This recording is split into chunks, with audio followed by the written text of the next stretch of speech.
என்ன விஷயம்? எல்லாம் நல்ல விஷயம் தான். நானும் உன்கிட்ட ஒரு விஷயம் சொல்லணும். அப்படியா? என்னது? நீ முதல்ல சொல்லு, அதுக்கப்புறம் நான் சொல்றேன். கார்த்திக் உன்னை விரும்புறாராம். உனக்கு அவரை பிடிச்சிருக்கான்னு கேட்டு சொல்ல சொன்னாரு. நீ எப்போ வேலையை மாத்தின? செய்ய வேலையை விட்டுட்டு வெட்டிங் ப்ரோக்கர் கொண்டிருக்க எப்போ எடுத்த? ஏய், ஏதோ உதவி கேட்டான்னு உங்ககிட்ட வந்து கேட்டா நீ ரொம்ப தான் பேசுற. பிடிக்கலன்னு சொல்லுமா, நான் அவருக்கு ஒரு வேற நல்ல பொண்ணை பார்த்து கல்யாணம் பண்ணி வச்சிருக்கேன். என்ன பண்ணி வை. யாரு வேணான்னு சொன்னா? நான் என்ன அவரை தான் கல்யாணம் பண்ணிக்கணும்னு ஒத்த கல்யாணம் விளையாடாத. சீரியஸா சொல்லு, உனக்கு அவர் பிடிச்சிருக்கா இல்லையா? உனக்காக நான் ஹாஸ்பிட்டல் வார்டில் படுத்து சொல்ல முடியாது. அவருக்கு பிடிச்சிருந்தா வந்து எங்கள் அப்பா அம்மா கிட்ட பேச சொல்லு. அவர் சம்மந்தம் இல்லாம எப்படின்னா? அப்படின்னா உனக்கு அவர் பிடிச்சிருக்கு, இதை முதல்ல சொல்ல வேண்டியதானே? என்னது வெக்கப்படுறியா? உனக்கு வராதெல்லாம் ஏன் செஞ்சுக்கிட்டு இருக்க? அப்பவே நினைச்சேன் நீ அடிக்கடி லேப்புக்கு தனியா போகும்போதே இப்படி ஏதாவது நடக்கும்னு. எனிவே, வாழ்த்துக்கள். அப்படிலாம் ஒன்றும் இல்லை, ஏதோ நீ ரெக்கமெண்ட் பண்ணேன்னு ஒத்துக்கிட்டேன், அவ்வளவுதான். சரி சரி போதும், பேசிக்கிட்டே இருப்பியே நீ. சரி, நீ என்னமோ ஒரு விஷயம் சொல்லணும்னு சொன்னியா? என்னது? நான் மகேனை பார்த்தேன். பேசுனியா? இல்லை, அவர் கல்யாணம் பண்ணிட்டாரு. ஒய்ஃப் கூட பார்த்தேன், ரொம்ப சந்தோஷமாக பேசிக்கிட்டு இருந்தாங்க. தொந்தரவு பண்ண வேணான்னு விட்டுட்டேன். ஏன் சாதனா, அவர் பேசியிருந்தா நீ பேசியிருப்பியா? கண்டிப்பாக பேசியிருப்பேன். எனக்கும் அவருக்கும் விரோதம் ஒன்றும் இல்லையே, ஏதோ ஒரு சின்ன மிஸ் அண்டர்ஸ்டாண்டிங். அவர் நினச்ச பொண்ணு நான் இல்லை, அவ்வளோதான். ஒன்னால மட்டும் எப்படி சாதனா இப்படி எல்லாத்தையும் இவ்வளோ சாதாரணமாக எடுத்துக்க முடியுது? சரி அஸ்வினி, எனக்கு ஒரு கால் வருது, நான் அப்புறம் கால் பண்ணுறேன்னு. சரி. ஹலோ சார், நானே கால் பண்ண நினச்சேன், அதுக்குள்ளே நீங்களே கூப்பிட்டீங்க. பரவாயில்ல. சாதனா கிட்ட பேசிட்டீங்களா? பேசினேன் சார், சரின்னு சொல்லிட்டாங்க. வந்து அப்பா அம்மா கிட்ட பேச சொன்னாங்க. எஸ், ரொம்ப ரொம்ப நன்றிங்களா. இந்த உதவியை நான் மறக்கவே மாட்டேன். ரொம்ப நன்றிங்களா. பரவாயில்ல சார். சரி, வச்சிடறேன் சார். எஸ்.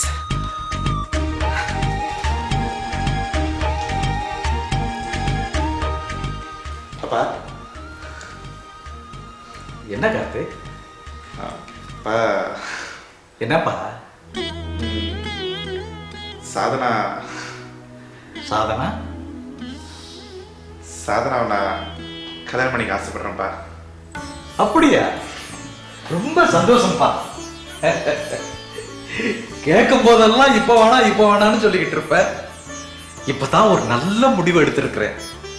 அது சரி, இந்த விஷயம் சாதனாவுக்கு தெரியும்ல? தெரியும்ப்பா. அவங்க வீட்டுக்கு வந்து அவங்க அம்மா அப்பாட்ட பேச சொல்றாங்க. சரி, ரொம்ப சரியாய் நாளைக்கு போய் பேசிடுறேன்.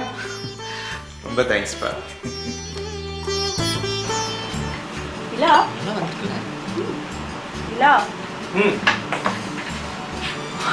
சரி, நீயும் அஸ்வினி இங்கே பார்த்துக்குங்க. நானும் அமைச்சிட்டும் லேண்ட் விஷயமா கொஞ்சம் வெளியே போகணும். சரி கிளம்புறது. சரி சரி பார்த்து. இல்ல உங்க 2 பேரும் நம்பித்தா என் கண்ணுங்களா விட்டுட்டு போறேன். நல்லா பாத்துக்குவீங்கல்ல? பார்த்துக்கிறேன்டா. நீ கிளம்பு கிளம்பு. சரி சரி.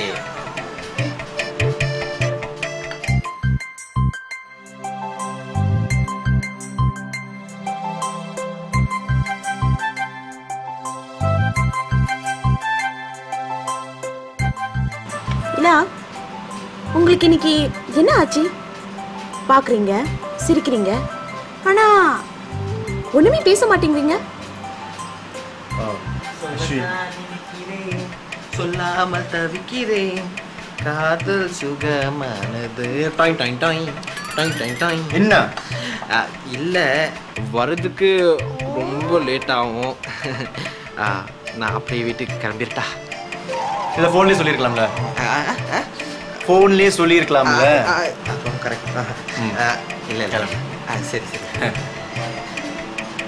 சொல்லத்தான் நினைக்கிறேன்.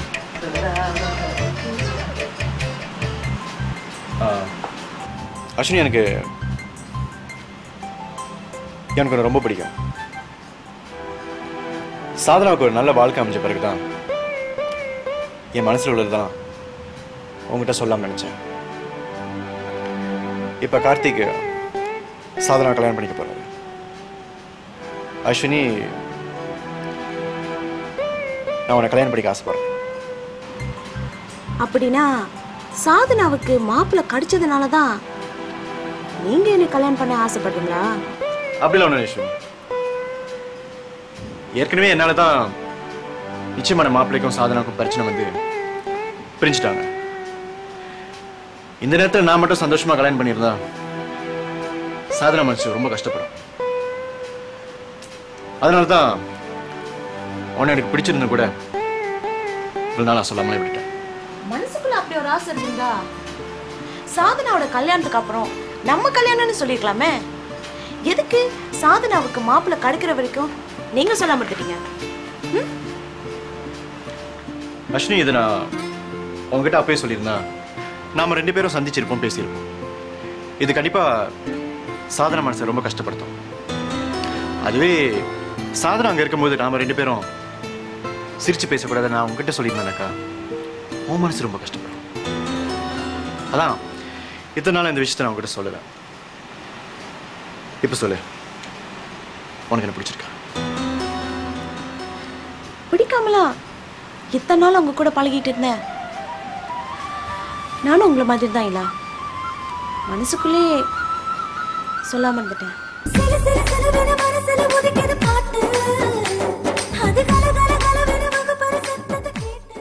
அஸ்வினி மூலமா நான் எல்லாத்தையும் கேள்விப்பட்டேன்.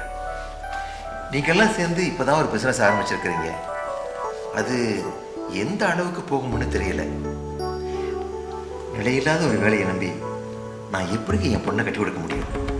அப்பா, என்னப்பா அப்படி பேசுறீங்க? அஸ்வினி, நீ விருப்பப்பட்ட எதையுமே இதுவரைக்கும் நான் வேணான்னு சொன்னதில்லம்மா. ஏன்னா நீ ஒரு முடிவு எடுத்தா அது சரியா தான் இருக்கும். நீ தேர்வு பண்ணியிருக்கிற இந்த மாப்பிள்ளைய கூட நான் வேணான்னு சொல்லலம்மா. ஆனா கல்யாணம் தான் இப்ப வேணான்னு சொல்றேன்.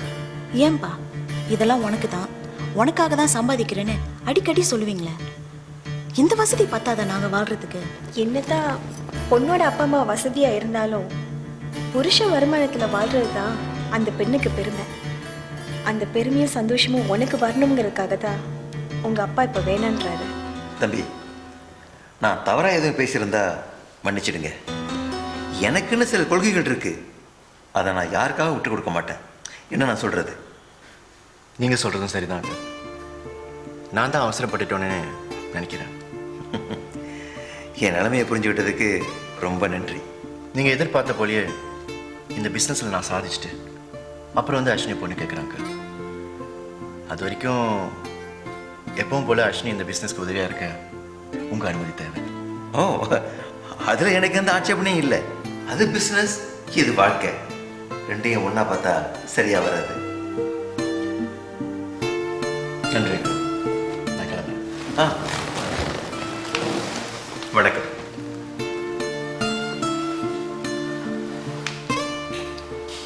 என்னப்பா அப்படி பேசுறீங்க? அவர் மனசு எவ்வளவு கஷ்டப்பட்டிருக்கோம். அஸ்வினி, நான் பேசுறதால அவருடைய மனசு ஒரு முறை தான் கஷ்டப்படும். ஆனா அவர் இப்படியே இருந்தாருன்னா நீ வாழ்க்கை முழுக்க கஷ்டப்படுவோமா? நான் சொன்னது அவர் காதல ஒழிச்சுக்கிட்டே இருக்கும். அந்த வைராக்கியத்துல அவர் கூடிய சீக்கிரம் முன்னுக்கு வந்துடுவார். நீ வேணா பாரு. அஸ்வினி மூலமா நான் எல்லாத்தையும் கேள்விப்பட்டேன். நீங்கெல்லாம் சேர்ந்து இப்பதான் ஒரு பிசினஸ் ஆரம்பிச்சிருக்கிறீங்க. அது எந்த அளவுக்கு போகும்னு தெரியல. நிலையில்லாத ஒரு வேலையை நம்பி நான் எப்படி என் பொண்ணை கட்டி கொடுக்க முடியும்?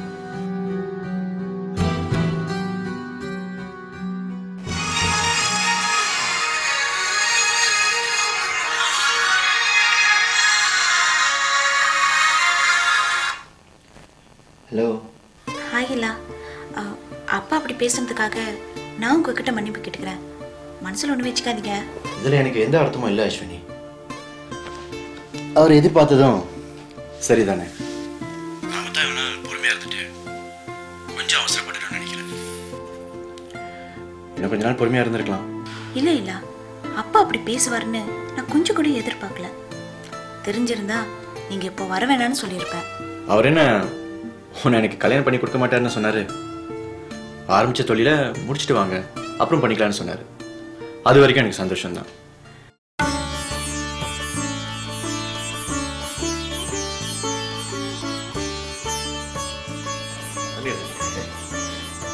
ரொம்ப நன்றிமா.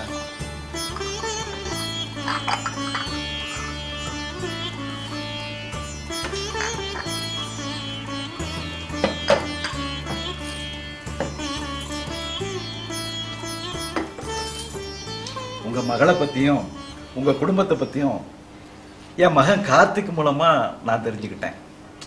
அதை போல என் குடும்பத்தை பத்தியும் என் மகனை பத்தியும் உங்க மகன் உங்ககிட்ட சொல்லி இருக்கும்னு நினைக்கிறேன்.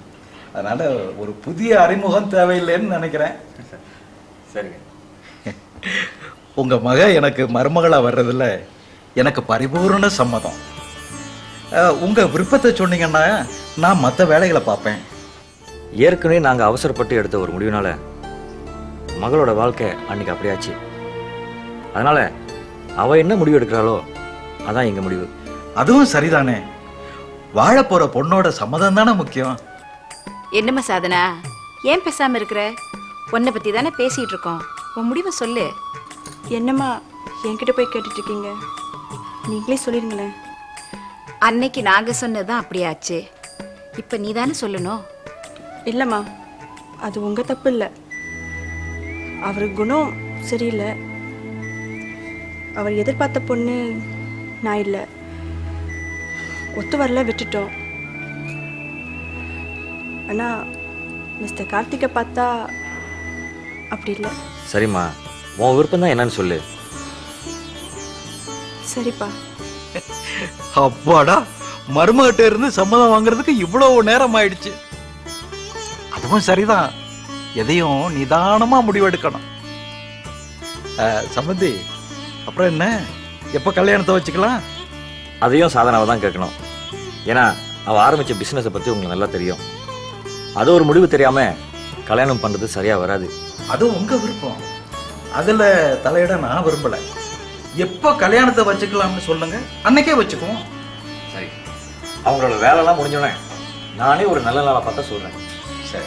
அஸ்வினி அப்பா என்ன சொன்னாரு? நிரந்தரமா ஒரு வருமானம் தேடுற வரைக்கும் கல்யாணத்தை பத்தி பேசணும்னு சொல்லிட்டாரு. அவர் எதிர்பார்க்கறதும் சரிதானே. ஆனா எனக்கு அது கூட வருத்தமான சாதனா. எங்க என் வாழ்க்கை எப்படி எந்த முன்னேற்றமும் இல்லாம போயிடும்னு தான் கவலையா இருக்கு. இப்ப என்ன பிரச்சனை உனக்கு? எல்லாம் சரியா தானே போயிட்டு இருக்கு. நீ வேணா பாரு, அவரே உன்னை தேடி வருவாரு.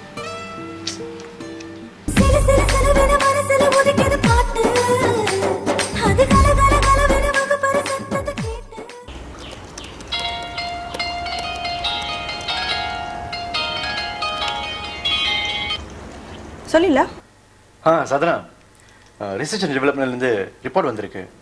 நம்ம ரிசர்ச் ஓகே பண்ணிட்டாங்க. நிஜமாவா? ஆமா. எனக்கு ரொம்ப சந்தோஷமா இருக்கீங்களா? அம்மாஜி கிட்ட அஸ்வினி சொல்லிட்டியா? இல்ல, இன்னும் சொல்லல. சரி, நான் அமர்ஜிக்கு கால் பண்ணி சொல்லிடுறேன், நீ அஸ்வினி கிட்ட சொல்லிடு. சரி. ரிசர்ச் அண்ட் டெவலப்மெண்ட்லேருந்து ரிப்போர்ட் வர்றது ரொம்ப பெரிய விஷயம்.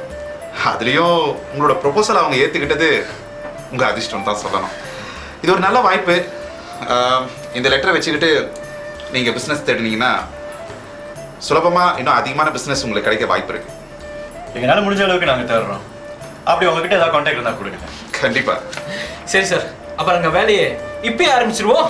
சரி, எவ்வளோ சீக்கிரம் இந்த பிஸ்னஸில் நீங்கள் சக்ஸஸ் பண்ணுறீங்களோ அவ்வளோ சீக்கிரம் நல்லது.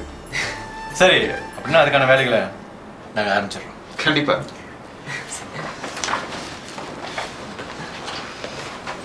சாதனா, கொஞ்சம் பேசலாமா? என்ன பேச போறீங்க? என்னமோ பேசணும்னு தோணுது, ஆனால் உங்களை பார்த்ததும் இதுவும் பேச முடியல. அப்ப ஞாபகம் வந்துச்சுன்னா வந்து பேசுங்க, நான் வரேன். டக்குன்னு கோவம் தானே, பொறுமையாக கேட்க முடியாதா? சொல்லுங்க. கல்யாணத்தை பற்றி என்ன பேசி முடிவெடுத்தீங்க? அதான் உங்க அப்பா கிட்ட சொல்லி அனுப்பியாச்சு. அவர் வந்து உங்ககிட்ட சொல்லலையா? சொன்னாரு. அப்படியே திரும்பி கேட்குறீங்க? உங்ககிட்ட இருந்து கேட்டு தெரிஞ்சுக்கலான்னு ஆசைப்படுறேன். ஏன் சொல்ல மாட்டீங்களா? ப்ளீஸ் சொல்லுங்க. பிஸ்னஸ் சக்ஸஸ் ஆன பிறகு தான் கல்யாணம்னு அப்பா சொல்லிட்டாரு. இதை சொல்ல இவ்வளோ டிமாண்டா? டிமாண்ட் அப்படி ஒன்றும் இல்லை, தெரிஞ்ச விஷயத்த திரும்ப சொல்ல பிடிக்காது, அவ்வளோதான். ஃப்ரெண்ட்ஸ்லாம் வெயிட் பண்ணிட்டு இருக்காங்க, நான் போகலாமா?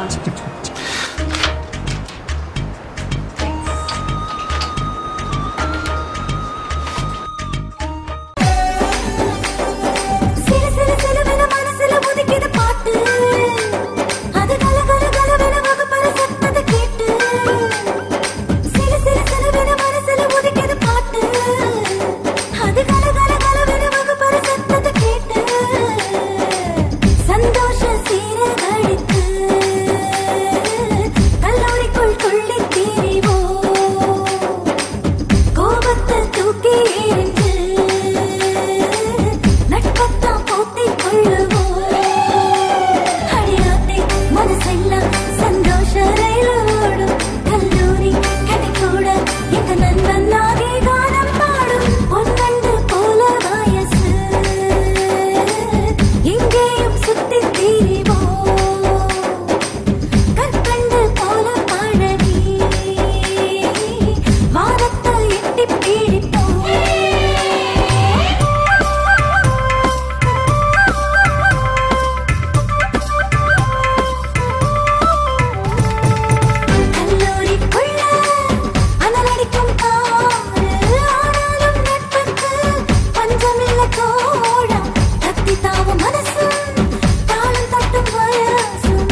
தமிழரசன் அங்கிள் பேசுறேன். அப்பா இருக்காரா? கொண்டாருங்க அங்கிள். சரிம்மா. அப்பா, தமிழரசன் அங்கிள் கூப்பிடுறாரு.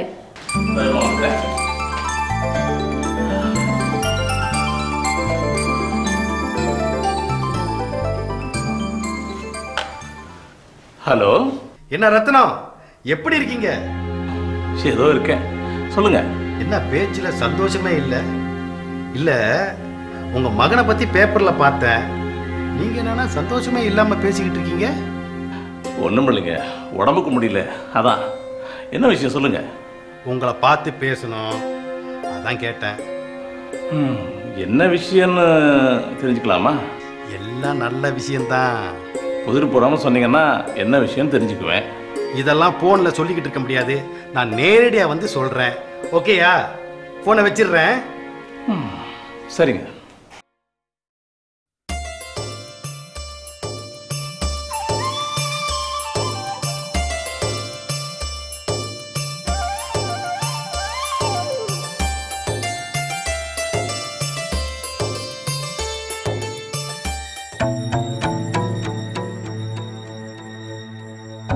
சதீஷ், இனிமே நீ அங்கே வேலை செய்யணும். நம்ம ஆஃபீஸில் வேலை செய்ய. எப்படி எப்படி எப்படி திரும்ப சொல்லு. வெளியாளுக்கிட்ட வேலை செய்யறதை விட நம்ம ஆஃபீஸில் வேலை செஞ்சு பார்க்கலாம். அதாவது உங்ககிட்ட அடிமை மாதிரி வேலை செய்ய சொல்றியா? இதை ஏன் நீ அடிமைன்னு சொல்ற? அது நம்ம இடம், நம்ம ஆஃபீஸ். சதீஷ், தப்பா சொல்லாத இவா. அது உன் ஆஃபீஸ், உன் இடம். அது எப்படி நம்ம இடமா? என்ன சதீஷ் பேசுற? நீ வேற, நான் வேறயா? பின்ன நீ இலா, நான் சதீஷ். நீ வேற, நான் வேற தான். சதீஷ், அங்க செய்யற வேலையே நம்ம ஆஃபீஸ் செய். அதே சம்பளத்தை நான் கொடுக்குறேன். நீ கொடுக்குற சம்பளத்துக்கு என்னால உன்கிட்ட அடிமையா வேலை செய்ய முடியாது.